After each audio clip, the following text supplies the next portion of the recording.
Duterte! Duterte! Duterte!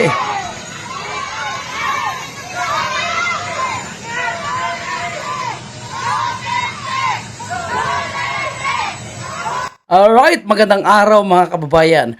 At yan po yung mainit na pagtanggap ng mga Dabaweños kay Bongbong Marcos.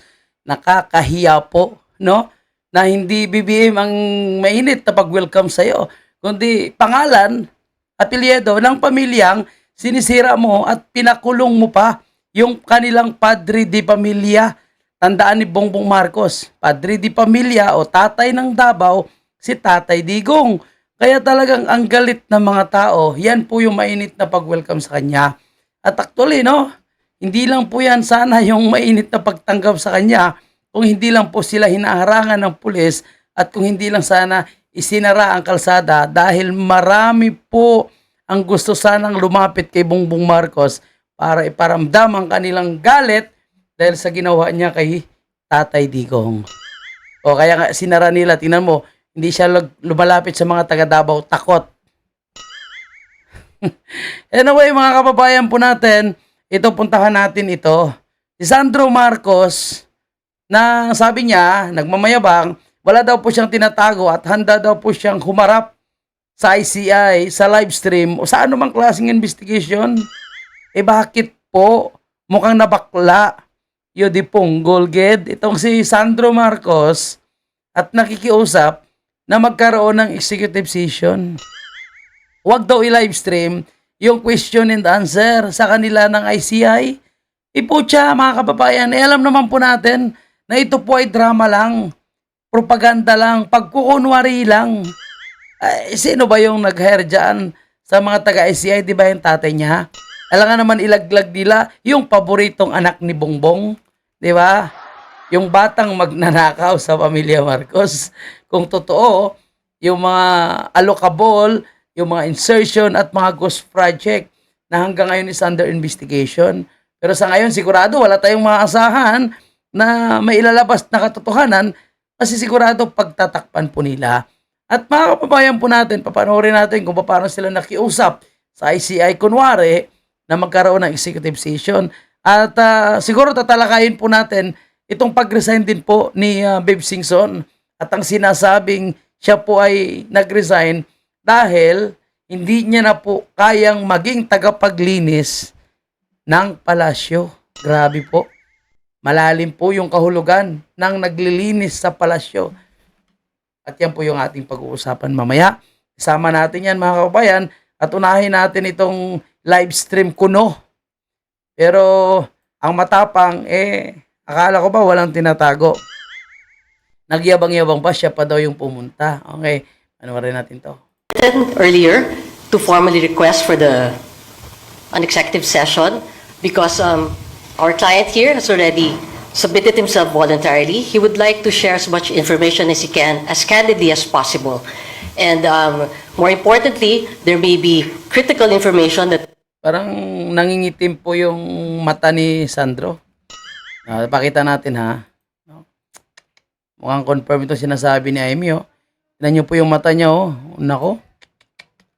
Mukhang kargado po ng pumunta sa ICI, mga kababayan natin.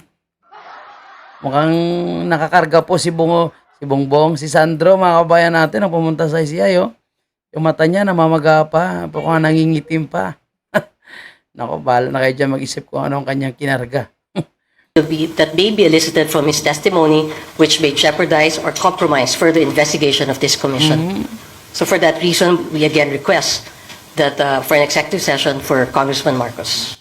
Executive session, nakala ko ba wala silang involvement, walang tinatago? So anong purpose ng pag-aproba ng ICI na magkaroon ng live stream kung lahat ay gusto nyo palang gawing executive session? Hindi dapat hindi na kayo putyang ina nyo, dapat hindi na kayo gumawa ng live stream na yan. Di po ba? O yung kahapon ng isang congressman, si Representative Romulo ng 1st District ng Pasig City, karon din yung hiningi. So bakit ba kayo maghingi ng executive session? Di ba? Kung wala naman kayo tinatago, di ba nila live stream nga para malaman ng taong bayan kung ano talaga ang inyong involved? Kasi napaka-basic lang naman dyan eh. Kung ano yung mga allegations sa kanila, yun na naman itatanong, ipaliwanag nila eh. So bakit pa kailangang magtago, di ba? Bakit yung confidential fund, di ba, Vice President Sara, na supposed to be confidential yung report na yon, bakit ni-livestream nyo? Bakit ni-livestream ng mga buayang congressman? Bakit sila ngayon ang sinasalang na hindi naman po ito confidential fund, ito ay public fund na supposed to be ay bukas sa publiko, bakit kayo nag-executive session? Ano yan? In the first place, Sandro Marcos, alam naman po namin na itong ICI na ito is kadramahan lang. Di po ba? Kaya nga po nag-resign itong si Viv Singson dahil hindi po kinaya ng kanyang konsensya. So bakit pa kayo magpa-executive session? And kasunod nito mga kababayan po natin, pag-uusapan din po natin itong kasinungalingan na naman na ginawang pagkalat ni Bongbong Marcos sa Davao dahil ang Bukana Bridge ay sinasabi niyang sinimulan daw po noong 2023. Nag-fact check po ang ilang mga taga Davao at hindi po 2023 ito sinimulan, kundi 2021 under po the administration of President Duterte, at kung paano po sinimulan ang plano, paano po nagkaroon ng partnership, nakasunduan sa pagitan ng Pilipinas at ng China. Pero itong si Bongbong Marcos, na talagang nangangamkam, nangangamkam ng proyekto na nakarang administrasyon, hindi man lang magkaroon ng credit. So, pwede niya naman i-credit, salamat sa nakarang administrasyon at tinapos namin. Pwede naman ganun di ba? Pero alam mo, akuin mo at sabihin mo 2023 yung ginawa, obvious po na yan na isang napakalaking kasinungalingan, Bongbong Marcos. Tapusin muna natin itong kay Sandro, pakinggan pa natin. Ito po mga kababayan natin, ha? Wala naman palang sabihin doon, nakala ko mahaba pa. So ito, Chinese to undertake 1.5 billion Davao Bridge project. So, ang balitang ito ay ibinalita noong 2018 pa. So, ibig sabihin, 2018 pa nagkaroon na ng plano na bubuo ng bridge na magkokonekta sa ilang mga isla sa Davao. 2018. Ngunit siyempre, mahaba yung proseso hanggang mabuo at sinimulan po noong 2021. Medyo may delay lang po ng konti sa proyekto dahil may mga kakulangan pa sa mga dokumento at ngayon lang po ito natapos.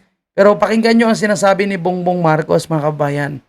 Ay nagsimula, na-approve ito noong July ng 2022. Nagsimula ito ng July 22. So, kanyang administrasyon na, ha? 2023. Okay, sinasabi niya 2023. Mga kababayan, puntahan niyo po si Tio Moreno, yung Facebook ni Tio Moreno, dahil pinakita niya kung ano po ang totoo sa proyektong ito. Kasi doon sa sinasabi ni Bongbong Marcos, 2022 ng July, so sinimulan po yung parang pinunduhan ang proyektong ito at nasimulan yung construction is 2023.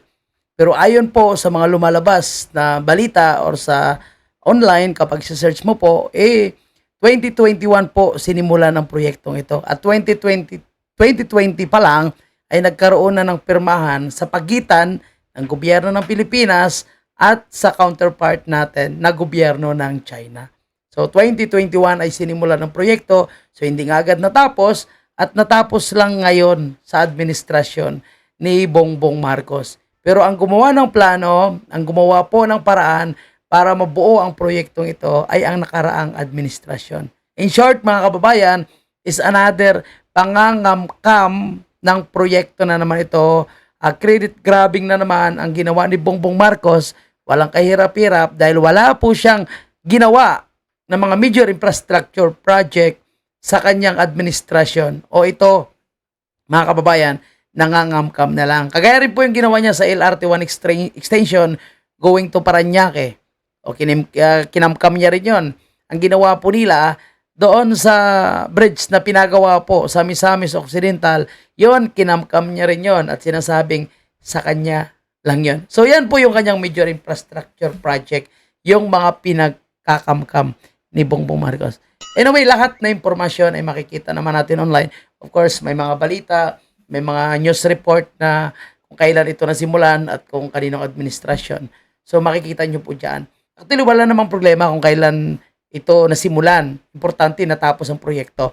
Pero sana, kung bago po ang presidente, dapat i-credit niya sa nakarang administration. Kasi yan po ang ginawa ng Duterte administration para naman ma-recognize ng taong bayan yung hirap, pagod, at yung sakripisyo na ginawa ng mga nakarang administration. At syempre, kumbaga, ano yun no? Malaking, ano yun para sa nakarang administration na naalala na mayroon po silang ginawa at hindi pa-travel-travel lang. No, kagaya ng ginawa nitong si Bongbong Marcos. Puro pagmamayabang, pero walang nakikitang katotohanan. Sige, lipat po tayo at puntahan po natin, mga kababayan po natin, itong expose naman po ni Atty. Vic Rodriguez patungkol po sa pag-resign ng dating DPWH Secretary na si Rogelio Singson. Ang sabi niya nga, so kailangan niyang umalis, kumbaga, napapagod na rin siya maglinis ng palasyo. Nako po, ginawang janitor, ginawang washing machine, ginawa pang pansimbag. Ayon po kay Congressman Erese. Grabe naman yan. Nalusaw na po yung ICI. Matagal na po nating pinag-uusapan dito sa ating pahina na wala po talagang patutunguhan yung ICI. Bakit? Unang-una, yung pamagat pa lamang po nila yung Independent Commission on Infrastructure. Mali na po agad budol na agad It can never be independent. Why? Because all the members are appointees of Bongbong Marcos. And Di ba? Totoo naman yun, mga kababayan natin. Di ba? Paano naging independent yan? Yung may control yan is si Bongbong Marcos. Saan kinukuha yung pondo ng ICI? Kay Bongbong Marcos. Sino yung pumili? Sino yung mga nag-appoint sa mga taong nandyan? Si Bongbong Marcos at ang kanyang mga kalyado, yung mga abogado, galing po sa DOJ. So, kontrolado nila lahat. Kontrolado nila kung ano lang ang gustong palabasin. Kaya, di ba, nag-resign na kasi Singson dahil hindi niya po nakayanan. who is Bongbong Marcos? Paano ba na-define yung kanyang presidency? Ano ba yung legacy ng kanyang presidency kung meron man? Di ba't siya ay kasalukuyang nakalubog sa kumunoy ng issue ng korupsyon at yung testimonya ng kanyang ate at nakakatandang kapatid na drug addiction. Kaya yung ICI, nung binuo pa lamang, cover up po iyan Nako. Ang ICI was meant para po ma-forestall o sapawan yung ginagawang investigation ng Senate Blue Ribbon. Nung maayos pa yung direksyon ng Senate Blue Ribbon Committee hearing, nung ang chairman pa po ng Senate Blue Ribbon Committee hearing ay si Senador Dante Marcoleta. So, sa poll na naman po itong gobyerno ni Marcos Jr. sa napakatalino po na si Atty. Vic Rodriguez. In totoo naman lahat, makabayan po natin ang obserbasyon na nakikita ni Atty. Vic Rodriguez. Kasi kung ano po yung obserbasyon na nakikita ng ating magaling na senador na si Atty. Vic Rodriguez, yun din naman po yung nakikita at sentimento ng lahat ng mga Pilipino Ultimo yung mga nagtatrabaho po na mga ordinaryong Pilipino, yan din po yung kanila nakikita Hindi po sila naniniwala na talagang independent po itong ICI dahil si Bongbong Marcos nga ang bumuo nito. Hindi nga rin po sila naniniwala sa lumalabas ngayon na parang circus diyan po sa pagdinig po sa Senate Blue Ribbon sa pamumuno nitong si Ping Lacson dahil napakalayo na nga po yung mga nangyayari doon sa naunang sinimulan ni Senator Marcolita. Diba? So, totoo lahat yun, mga kababayan po natin. At ito yung hindi nila matanggap. Hindi nila matanggap na may mga taong nagsasalita. Kaya gaya ng ginawa nila kay, kay Congressman Kiko Barsaga, so patuloy nila na ginigipit yung mga oposisyon ngayon at patuloy sila na nagde-deploy ng napakaraming trolls para magpakalat ng mga disinformation na sinasabi ni Bongbong Marcos na kanyang nilalabanan. Sa palagay niya, kaya niya bang pigilan yung mga matatapang na abogado na nagsasalita at nagbubulgar ngayon na napakarami po yung mga nakikinig at nanonood ng tao kagaya ni Atty. Vic Rodriguez? Hindi po. Itong mga sinasabi ni Atty. Vic Rodriguez, palagay niyo kaya nilang i-delete yan at kaya nilang patahimikin si Atty. Vic? Hindi po. Kaya tuloy natin ang sinasabi ni Atty. Vic Rodriguez, mga kababayan.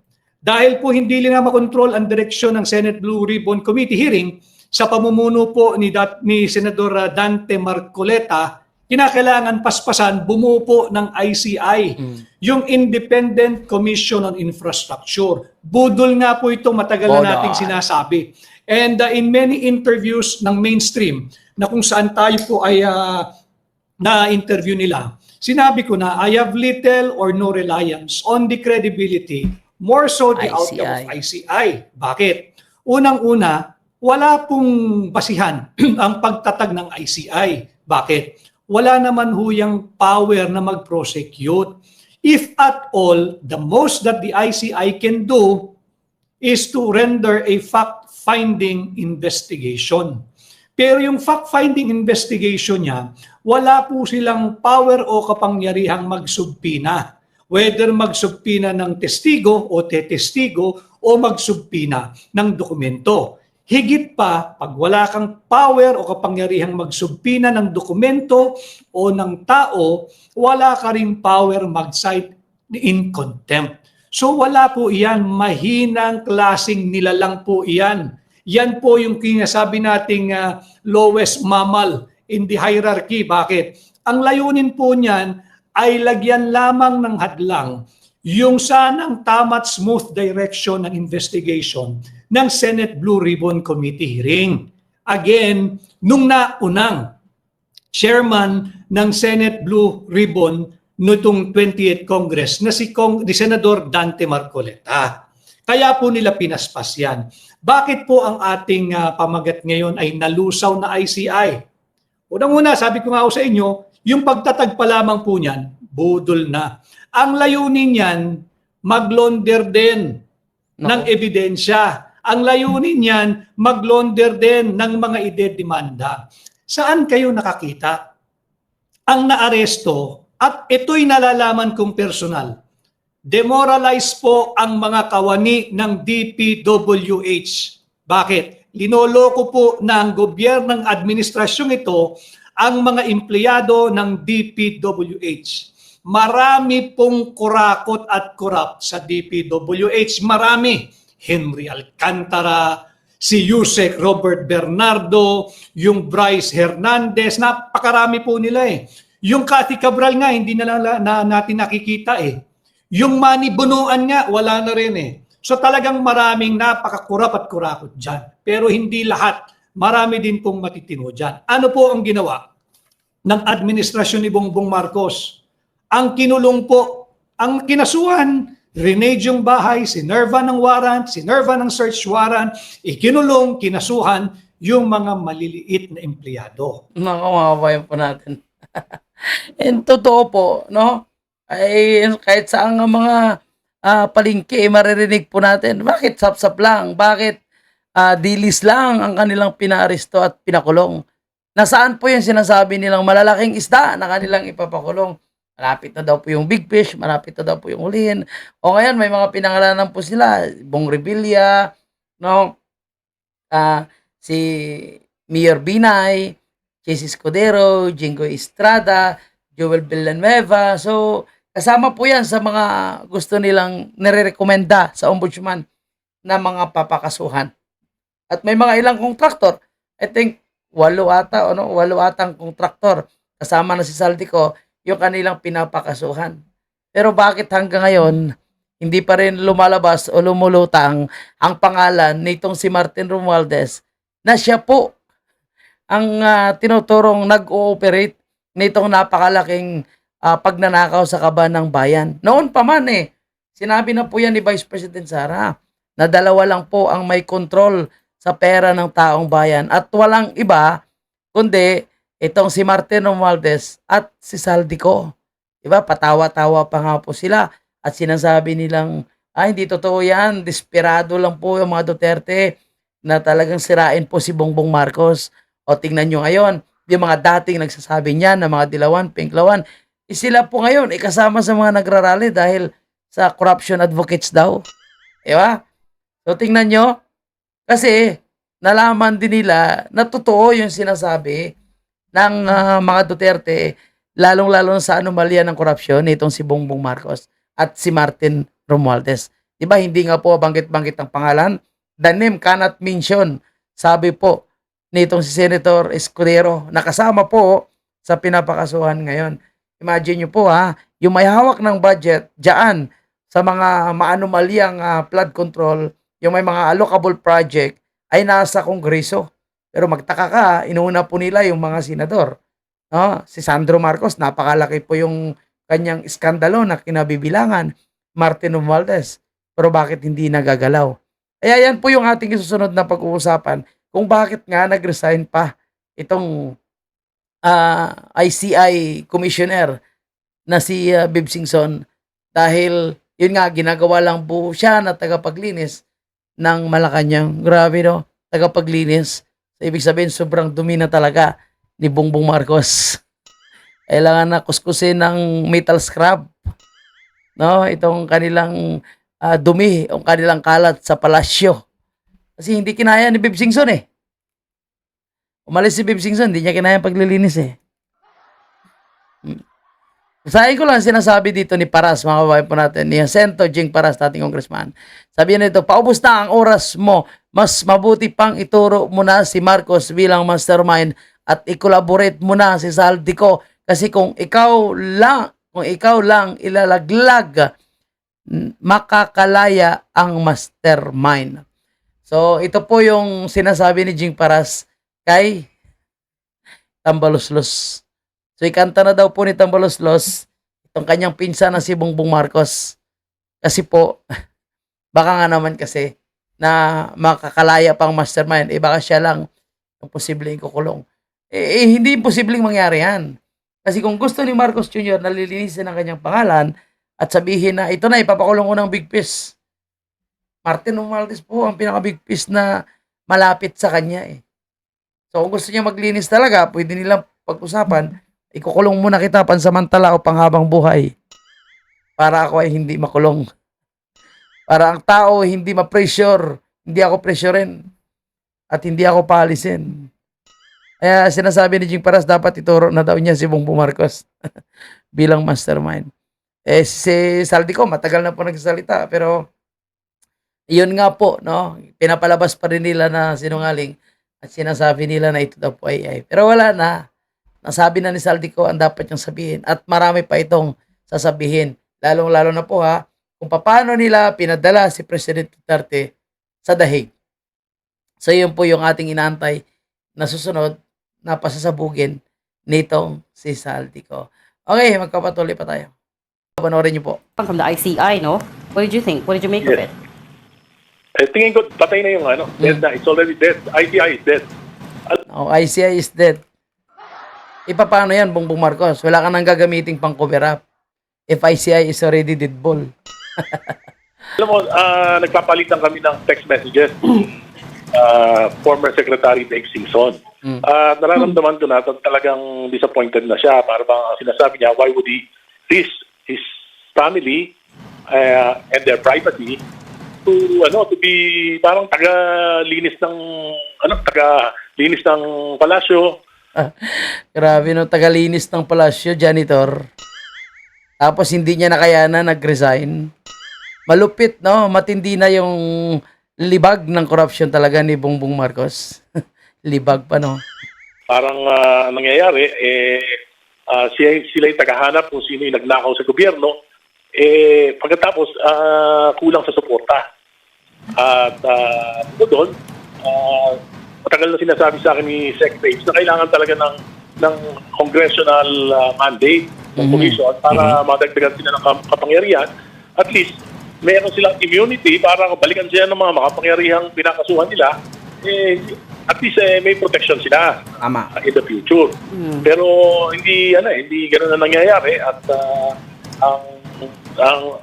ang pinakamahirap dito, nagbabago kasi yung para sa akin nagbabago lagi yung narrative ng palasyo. For example, yung kay E.S. Bersamin, sinabi nila na nag-resign out of delicadeza. Pero sabi ng E.S. Bersamin, hindi siya nag-resign. Hindi tinanggal siya. Wala no? Sinungaling yung tagapagsalita ni Bongbong Marcos Yung sa totoo lang, dapat unahin nila ipatawag si Bersamin Yung pamangkin ni Bersamin, di ba, ng mga involved na pinangalanan ni Saldico. Itong si Pangandaman, yun nga po. Di ba? Dapat itong Secretary Pangandaman ng DBM, dapat ito po is paimbestigahan nila, ipatawag nila. Dapat kung anong katanungan, dapat naka-livestream para alam ng taong bayan. Di po ba? Kaso wala, hindi nila pinapatawag Yun po yung isa sa mga talagang patuloy na naghihinala ang taong bayan Eh, putyang ina, wala talaga tayong aasahan dito. Niloloko lang tayo, pinapaikot lang tayo ni Bongbong Marcos. O Sandro Marcos nag-report nga. Sabi niya, willing siya na harapin niya ang ICI. O, tapos nag-request ng executive session. Eh, di ba panggagago yun? At sinasabi ni Senator Lacson na di tumanggap si Presidente pero merong mga involved na sa Malacanang. Nako po. Itong si Congressman Racy, mga kababayan po natin ha. Mukhang papitik-pitik lang ito. Pero ngayon, pakinggan yung sinasabi niya. Tinabanatan niya si Lacson. Sabi niya, sinabi Lacson, walang hindi tumatanggap Presidente. Pero may involved sa Presidente. O yan, dilawan po yun. Sumama po yan sa trillion piso march. Pero tingnan nyo, medyo puipitik na ngayon. Ito po yung mga grupo na ayaw mag-resign si Bongbong Marcos. Si Secretary Pangandaman, Secretary E.S. Bersamin, tapos tinanggal nila, pinag-resign nila. So, iba yung mga narrative eh. At ang daming bagong kwento, araw-araw, linggo-linggo, nagbabago yung narrative. So, parang naging, mapagkamalan pa yung ICI, masira pa yung reputasyon ng mga tao dyan, baka mapagkamalang washing machine sila. Sir, when you say wipe Lalim nun ha. Baka mapagkamalan pa silang washing machine. Ang lalim nung termo na ginamit ni Racy ha. Washing machine, ibig sabihin, whitewash. Naglilinis nga. would risk his family and privacy to be tagalinis ng palasyo, do you mean deodorizer? To solve the, why would he risk himself and his family just to solve the problem of Malacanang? Right. Yun ang Oh. pagkakatansya ni But Secretary. But Congressman, he knew this going in, right? He knew the mandate of the ICI. So ano po yung hindi, where was his expectation not met? You said Hindi, kulang nung yung palang resources. sinasabi niya na sa amin. Nung palang sinasabi na sa amin ni Sec Babes na tutulungan niya kami na kumbinsin si Presidente para i-certify yung ICI, yung aming batas na panukala. Bigyan sila ng contempt powers, para bigyan sila ng immunity, para makalungay nila lahat ng government records, ledgers ng mga contractors. Pero hanggang ngayon, hindi pa sinicertify ni Presidente. Alam mo, nag-overtime kami dyan, kasi So, ibig sabihin po, kung hindi niya pa sinratify as urgent, hindi pa minadali yung batas para magkaroon ng pangil o kapangyarihan ng ICI. So, baka yan ang isa rin sa mga rason kung bakit umalis din itong si Babe Singson, di ba? Kasi nga po, ikaw nga, commissioner kayo, maganda yung position nyo, pero imagine nyo, wala kayong contempt power, wala kayong power to subpoena, tapos wala kayong pundo talaga na hinahawakan. Nag-aantay lang sila kung magkano ibigay ng Office of the President. So talagang wala po talaga. si Speaker Bonjidi, sinabi niya noon na tatapusin namin yung law na to before Christmas break. So nag-overtime kami niyan, series of marathon hearings na aprobahan namin sa committee. Pero 2 weeks na ngayon, biglang na-stall. Ay, budol. Binudol kayo, nag-marathon pa kayo, no? Nag-overtime pa kayo. Tapos hindi naman pala aprobahan. Budol. Hindi namin alam kung bakit. So, yan yung mga, siguro baka na ang iniisip ni Secretary Babes talagang mabibigyan sila ng proteksyon dito sa kung merong ICI law. Wala eh. Hindi lang talaga proteksyon ang rason diyan. Talagang hindi na kaya ng konsensya ni Babe Singson yung kasinungalingan na kanilang pinagsasabi. Yung cover up na kanilang ginagawa diyan sa ICI. Yan po talaga ang dahilan diyan. Congressman, you're implying, kasi sabi nyo, nagiging washing machine. Yung ICI, you're saying may wina-whitewash sila at selective. Tapos sila pa yung nagiging pag-iimbestiga. Sila magiging punching bag. For example, Sila pa yung nagiging punching bag, sila pa yung naglilinis, di ba? Sila pa yung nagko-cover up. Grabe naman yun. Baka biglang sabihin niya, sila pa yung imbalsamador. Di ba? Ano po ang sinasabi nyo? For example, bigyan ko tayo ng specific example. Okay. Tinanggal si E.S. Bersamin. Nag-resign Yes. si Pangandaman. Oh, Tapos si Yes. Yusek Cabral. Bakit Oh. hanggang ngayon hindi napapatawag? yun, sa poll. Bakit hanggang ngayon hindi nga pinapatawag nga naman? Mahaba yung text message, pero yun yung pinaka-send Oo. ng message. Kailan to, sir? Just to solve Malacanang's How- problems, ha? Siguro mga 2-3 days ago. Oh, recent lang. 2 to 3 days ago. So, Yeah. So, Okay. although yung sinabi niya yung tungkol doon sa extra powers, matagal na yun. Kasi sabi niya, "Look, tutulungan niya kami para kung makakumbinsi si Presidente na ma-certify ito." so Congressman, in short, 2 to 3 days ago pa lang, alam nyo na that he will likely resign? Parang frustrated siya. Hindi ko naman alam. Nagulat nga. So parang ganoon din po yung yung pinaramdam ni Babe Simpson dito kay Congressman Paras. Nung nakausap niya si Congressman Paras, nasabi niya magre-resign na daw siya. So parang ganyan din po yung paramdam niya kay Erice. At baka marami pa sa kanilang mga kaalyado. Actually kahit itong si Babe Simpson, di ba? Dilawan yan. Hindi po sila magkaayos ni nitong mga ibang kagrupo nila Kagaya nitong Dilima. Kasi itong si Babe Simpson actually, meron din siyang prinsipyo. And ang kanyang advocates nga ay talagang lumaban sa korupsyon. Inakala niya kasi, napaniwala siya sa kay Bongbong Marcos na hindi korap Yung ngayon nadidiscover niya, putang inang yan. Mukhang kami yung gawing pansimbag dito Sangkala na. Dahil imbestiga kami ng imbestiga. Tapos, ang gusto lang paimbestigahan, ang gusto lang ipakulong, ang gusto lang tanggalin, sirain ni Bongbong Marcos, yun lang po yung paimbestigahan namin. Tapos yung kanyang kaalyado na ayaw nilang ipagalaw, malaya. Pero ang mga ebidensya doon nagtuturo. Again, ito kay Sandro Marcos, Martin Romualdez. Bakit hindi yan pinapaimbestigahan? Bakit walang recommendation for warrant of arrest? O para sa kasuhan? Bakit hanggang ngayon? May mga ebidensya na tinuturo. Di ba? Kay Bersamin, kay Pangandaman, bakit hanggang ngayon wala pang recommendation na kasuhan yung mga yan? Si Bunuan, bago nila magkaroon ng recommendation na kasuhan, ipinalis muna ng bansa. Kaya, kahit si Atty. Vic, di ba, may tiwala din po dito kay Babe Simpson. Dahil sabi niya nga, ito ay magaling ito at talagang pagdating po sa anti-corruption, magaling po yung kanyang advocates. Yun lang. Yung kanyang pinoprotektahan ay magnanakaw. Kaya nag-resign. Actually, dapat I'm supposed to deliver a question of privilege today. So, John, naunahan na ako ng pagkakataon. Yung 2 to 3 days ago, sir, if I get you right, yung kanyang text message na where he's saying na bakit niya i-risk yung life niya at ang family niya just to solve Malacanang's problems. Yun po yung 2 to 3 days ago. Okay. Tapos, mas farther back yung walang support. Walang support doon sa Yung legal. latest niya, kasi sabi ko, baka lumabas dyan, parang washing machine kayo. Hindi lang Washing machine, ha? Baka sila yung washing machine, janitor, maging imbalsamador pa sila. Imbalsamador sa nangyaring korupsyon sa ating bansa. Linis ng linis ng linis. Sabi niya, hindi lang washing machine, punching bag pa. Wala namang support.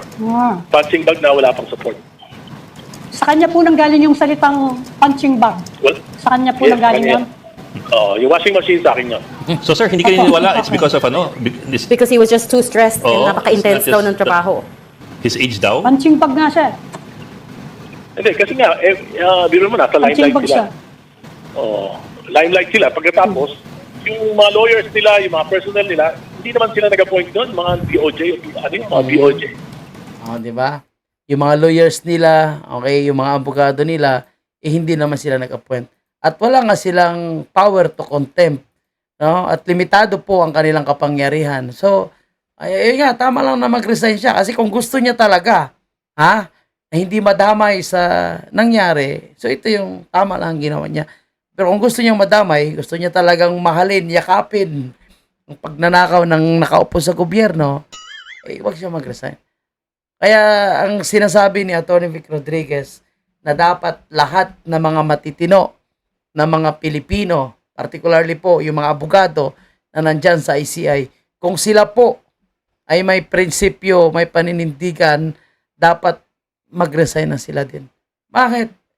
Sila po yung madidiin dyan Naglilinis lang po sila sa kalat ni Bongbong Marcos at ang kanyang kaalyado.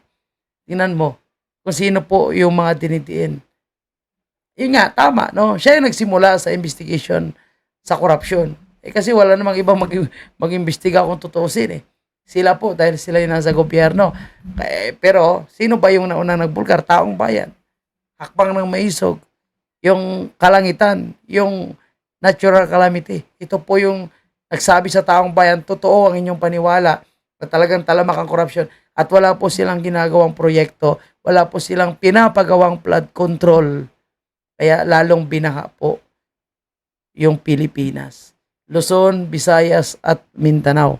Ngayon sila nagkukumahog. Mayroon po silang sinusulong ngayon na uplan kontra baha para daw hindi na bahain ang 60% ng Kamaynilaan o kahit saang lugar basta't mayroong proyektong uplan kontra baha. Pero gaano po ito katagal at gaano kaepektibo dahil ang mga pinapagawang flood control hindi mo pinapagawa eh. Tapos ngayon walang budget. Tapos hindi pa nababawi yung mga talagang ninakaw ng mga nauna pong mga politiko, congressman. Yung mali-maliit ang pera na to. Kanina, doon sa PDP, kapihan sa PDP, may binanggit po itong si Miss Astra. Sabi niya, tinanong kasi doon sa forum kung ikaw si Bongbong Marcos, ano ang gagawin mo within 24 hours para mawakasan ang korupsyon? So napakarami doon. No, ang isa, mag-resign na siya siyempre, manalangin. Pero ang isa nagustuhan ko doon, ang sinabi po ni Miss Astra ay dapat i-demonetize ni Bongbong Marcos ang pera ng Pilipinas para yung cash na mali-malita na hawak nila ay hindi nila magagamit at magiging ordinaryong papilang na walang value at mag-print ng panibagong pera. Kaso imposibleng mangyari yan. Kasi buong bansa ay apektado. At ang mga negosyanteng may nakaimbak na pera, siyempre apektado rin. At hindi ganun kabilis mangyari yan. Kaya ang solusyon is mag-step down si Bongbong Marcos, pumalit si Vice President Sara para magkaroon ng maayos at credible na investigasyon sa issue po ng korupsyon. Dahil kung mayroong dapat mag-iimbestiga ay yung walang korupsyon na ginagawa. May akusasyon, mayroon, pero walang korupsyon.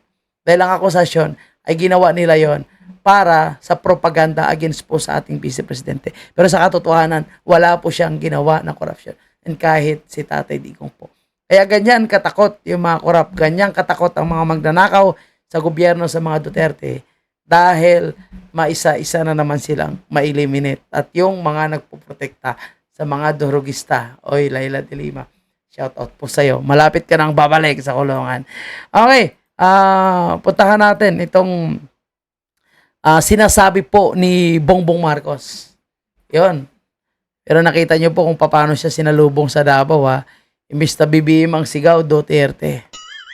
Kasi wala pong nagmamahal kay Bongbong Marcos na matinong Pilipino. Ang nagmamahal kay Bongbong Marcos, mga magnanakaw, adik, at sinungaling, mga bayaran. Yun na lang ngayon ang naniniwala sa kanya. Itong karamihan ng mga congressman na pumerma din or bumoto ng yes doon sa pagsuspindi kay Congressman Kiko Barsaga. Yun po ay mga magnanakaw, mga korap na politiko na tinatamaan sa patama ni Congressman Kiko Barsaga. Anyway, sabi ni Marcos Jr., bukas daw po siya sa dialogo kay BP Sara sa umano'y unity ng bansa. At ang makikinabang daw po dito, syempre, ang sambayan ng Pilipino. Pero mga kababayan, ito matagal na nila itong ino-offer no, na makipag-ayos sa mga Duterte. Pero yung hamon sa kanya, sige, pauwiin mo nga muna si Tatay Digong. Kung hindi ba naman siya bobo, di ba? Kung pinagbigyan niya yung interim release si President Duterte at pinauwi niya, di sana kumalma yung galit ng taong bayan. Hindi po Malinaw naman ang sinasabi ng abogado ni Tatay Digong na yung humaharang ang prosecutor ay wala po sa dahig kundi sa Malacanang. At ang kanyang tinutukoy ay si Bongbong Marcos na humaharang sa pagpapa-interim release kay President Duterte. Tapos kayo magdadialog ka. After all, na nalaman na ng taong bayan na ikaw ay magnanakaw, corrupt, tapos makikipag-ayos ka sa mga Duterte. Para saan? Para damay-damay? Para Marcos Duterte resign? Parihong corrupt, ganon? Yan ang sigaw ng mga makakaliwa.